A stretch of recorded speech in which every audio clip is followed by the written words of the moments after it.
5 የሆኑ መስዋዕቶች ይቀርቡበታል። አንደኛው መስዋዕት ያው የከንፈር ፍሬ ነው።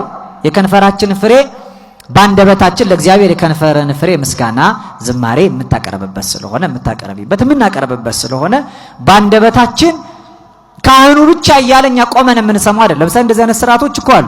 እነሱ ብቻ የሚሉ እኛ ቆመን የምንሳተፍ የምንሰማበት አይነት አገልግሎት አለ።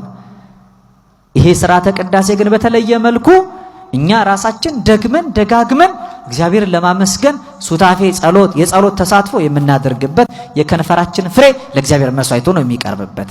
ያ ብቻም አይደለም፣ የቁርባን መስዋዕትም እጅ መንሻ ይዘን የምናቀርብበት። አንዳንድ ጊዜኛ ዝም ብለን ጧፍ ምናምን ይዘን ልንመጣ እንችላለን። በስርዓተ ቅዳሴው ላይ ግን ያመጣነው መስዋዕት አገልግሎት ላይ ይውላል። ራሳችን አናበራው። አሁን ቅዳሴ ላይ አንዳንድ ሰው ልማድ ሆኗል። በቃ ጥግ ላይ ሆነና ራሱ ለኩሶ ያበራል። መስዋዕቱን በእለቱ እኛ እናቀርባለን። ያቀረብነው መስዋዕት የቀረበው አገልግሎቱ የሚፈጸመው ካህናቱ በሚያደርጉት ጸሎት ነው። ልኡካን አሉ። 5ቱ ለምን አስፈልጉ? ራሳችሁ አብረታችሁ ራሳችሁ ቆርሳችሁ የምትበሉት ምግብ ልታዘጋጁ ነው ማለት ነው።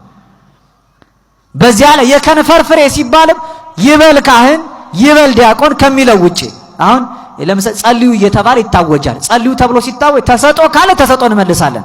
ጸልዩ ብሎ ዲያቆኑ ካወጀ በኋላ ግን ተሰጦ የሌለው ከሆነ ይበል ሕዝብ የሚል ድርሻ ከሌለ በለሆሳስ አቡነ ዘበሰማያት እንላለን።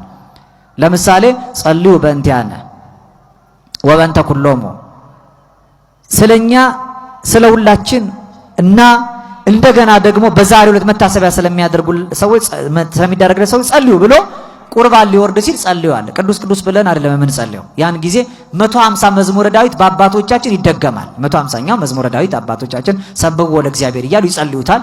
ቢችል አንድ ሰው መዝሙር 150ን ይደግማል። ያን ጊዜ ከቁርባኑ በፊት ሰው ሁሉ መጸለይ ያለበት ጸሎት ስለሆነ። ከዛ ውጪ የግል ጸሎት መጽሐፍ እንኳን ተከፍቶ የሚነበበው ቅድመ ቁርባንና ድህረ ቁርባን መጸለይ ያለብን ጸሎት አለ። ከዛ ውጪ የግል ጸሎት አይጸለይም። ቅዳሴ ላይ በምንም አይነት መልኩ የግል መስዋዕት አይቀርብም። የግል ጸሎት አይከፈትም። የግል የሚሆን ስብሐተ እግዚአብሔር አይቀርብም። ሙሉ ቅዳሴ ላይ እንዲህ አይነቱ ስርዓት የለም። አንዳንድ ሰዎች ጊዜውን ሲያገኙ ምናልባት ትምህርት ሲሰጥ ወይ ሲታረፍ ወይ የሚቆርቡት ሰዎች ቆርበው እስኪጨርሱ ድረስ የሚለው እንዲህ አይነቱ ሰው ሲጀምር አላስቀደሰም። የግል ጸሎት የሚያደርስ ሰው አለ። አሁን ምን ምሳሌ ልስጣችሁ እስኪ። ሰርግ ተጠርታችሁ ሰው ቤት ሰርግ ሄዳችሁ ከዛ የሰርግ ምሳ ፕሮግራም አለ። እንግዲህ እድምተኞች በቀደም ተከተል አስተናጋጆቹ ያስነሷቸዋል። ምሳ እየተነሳችሁ አንሱ ሲባል እናንተ እግዚአብሔር ይስጥልኝ እኔ ያላነሳም ብላችሁ ምሳቃችሁን ከፍታችሁ ብትበሉ፣ የሰው ሰርግ ምሳቃ ይዛችሁ ብትሄዱና ምሳቃ ከፍታችሁ ብትበሉ ምን አደጋሹ አያዝንም? ሙሽራው ራሱ ምን ይላል? ምን ቢጠራጠር አይደው ወይስ የኔ አይጣፍጥም? ሰው የወለደውን ሲስሙለት የደገሰውን ሲበሉለት ይደሰታል።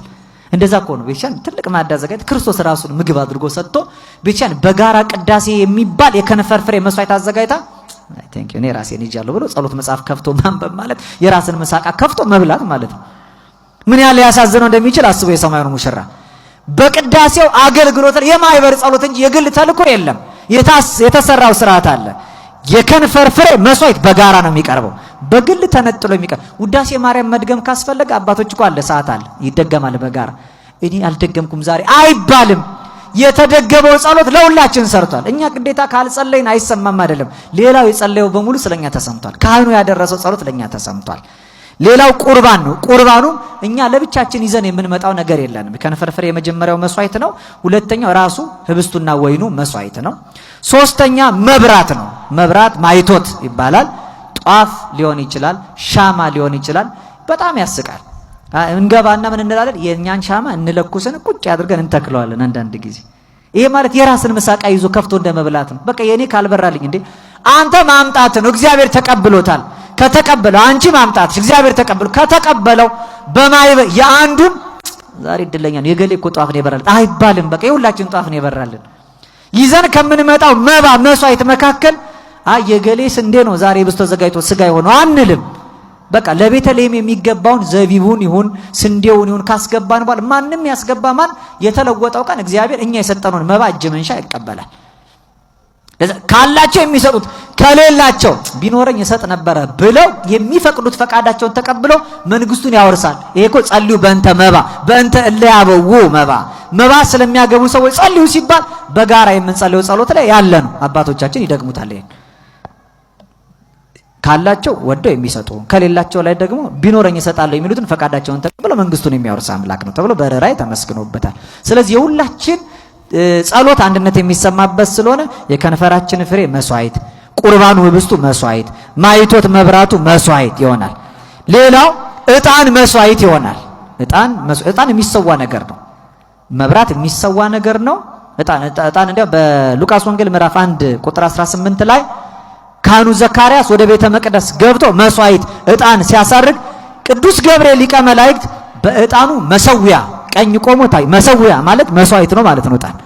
ዕጣን የሚሰዋ ነገር ነው። ሶአ ማለት አረደ፣ አሳልፎ ሰጠ ማለት ማረድ ያስፈልገው ለመግደል ነው። ለእግዚአብሔር እኮ ዝም ብሎ ፊት ለፊት መስጠት ይቻላል። ይሄን ሰጥቷል። ከዛ በሕይወት ሲመላለስ እያደገ ሲኖር አይተን እኔ ሰጥቷት እንደው ለወሰዳት እንዳንል በቃ አርደን አሳልፈን ገለን ሰጥተናል እንደማለት ነው። ልጁ ይስሐቅን ሰዋ ማለት ልጁ ይስሐቅን አረደ፣ ፍጹም ከህሊናው የተነሳ አውጥቶ ለእግዚአብሔር አሳልፎ ሰጠ የሚለውን የሚተካ ነው። ስለዚህ ዕጣን መስዋዕት ይሆናል። ስንታየን እየተከተላችሁ አይደለም በዛባችሁ እንዴ? የከንፈር ፍሬ መስዋዕት ነው። ቁርባኑ መስዋዕት ነው። ሌላ ምን አየን? ማይቶት መብራቱ መስዋዕት ነው። ከዛስ ዕጣኑ መብራት መስዋዕት ነው ብለናል። 4 5ኛ ከንፈሩን ፍሬ ስጋውና ደሙን ማይቶት መብራቱን ዕጣኑን ብቻ አይደለም ሰውነትም መስዋዕት ሆኖ በእለቱ ይቀርባል።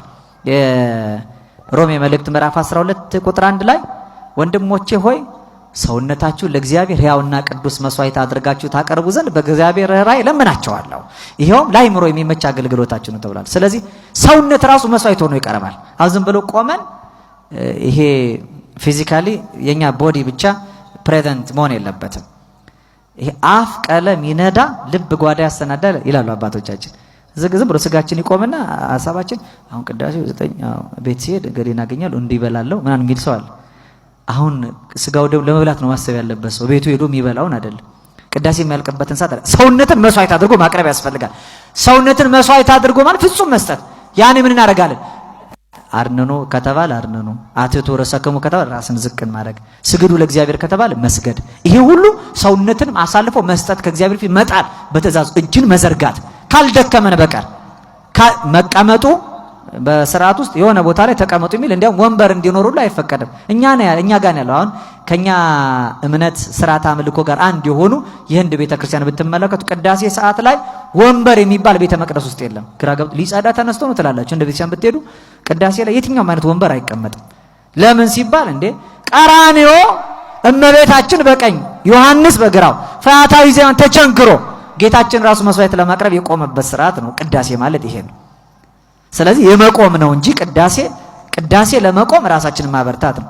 ስገዱ ሲባል ወንበር አያስፈልግም። አድንኑ ሲባል አትቱሩ ሰከሙ ሲባል አያስፈልግም። ተቀመጡ ተብሏል የሚሉ ሰዎች አሉ አንዳንድ ጊዜ አሁን በስርዓት ባልተሰራው ማለት ነው። ስለዚህ ሰውነትንም መስዋዕት አድርጎ የሚያቀርቡበት ነው። ምን አለን? 5 መስዋዕት ይቀርባል። 5ቱ ሕዋሳት ይሳተፋል። የማይሳተፈው ሕዋስ 5ቱ የስሜት ሕዋሳቶች አሉ አይደል? አይናችን ያው ከመጣ ስርዓተ ቅዳሴውን ሙሉ ሲወጡ ሲገቡ ያል። በጸሎተ ወንጌል ላይ በተለይ ካህኑ ወንጌል ቅዱስ ብሎ ሲወጣ ከቤተልሔም መውጣቱን ከዚያ ለካህኑ ሲያቀበለው ለጴጥሮስ ስልጣን መስጠቱን ጴጥሮስም ዛወፋይከን ያወፋይኩከ የሰጠኝ ሰጠው ማለቱ ጠብቆ መንጋውን በጎቹን ግልገሎቹን አሰማራ፣ ጠበቀ። ኃላፊነቴን ተቀብዬ ወለዘሂ መጻ ሀቤ እይሰድዶ አፋ ወያውጾ ወደኔ መጣውን ከቶ አላባረረውም ወደ ውጭ አላወጣውም ያልክ አንተ እንዳታወጣው አድርጌ ጠብቄ ይሄው የሰጠኝ ሰጠው ይላል። ከዛ ዲያቆኑ ይቀበልና አይኑን አንጋጦ ወደ ላይ ያስነበባል። ቅዱስ እስጢፋኖስ የተወገረውን መስሎ ከዛ ይወጣል። ሲዞር ውደት አለው፣ ሲሰግድበት ስርዓት አለው። ወደ ህዝቡ ተመልሶ ጸልዩ ትእዛዝ ሲሰጥ ወደ ኋላ ሄዶ ሲሰግድ ሲያመሰግን እያንዳንዱ ምስጢርና ተልእኮ በሙሉ በአይን የሚታይ ሰማያዊ ስርዓቱን ያስተምራል። ይሄ አይን የሚያየው ስርዓት ማለት ነው። ጆሮአችን የሚሰማው አለው፣ አውሶ አለው፣ ተሰጦ አለው፣ ጥያቄና መልስ አለው፣ ያዛል፣ ይመልሳል። ይሄ ጆሮ የሚፈጽመው እየሰማ የሚያመሰግንበት ሁሉ አለ። አይን አገልግሎት አለው፣ ጆሮ አገልግሎት አለው፣ አፍንጫ አገልግሎት አለው። መዓዛ ቅዳሴው ላይ ያለውን የዕጣኑን ጢስ ያሸታል። ወደ ላይ ከፍ ብሎ ሲወጣ አይናችን ያያል። ዕጣኑ ጸሎታችን የማድረጉን ምሳሌ ሁሉ ይገልጥልናል።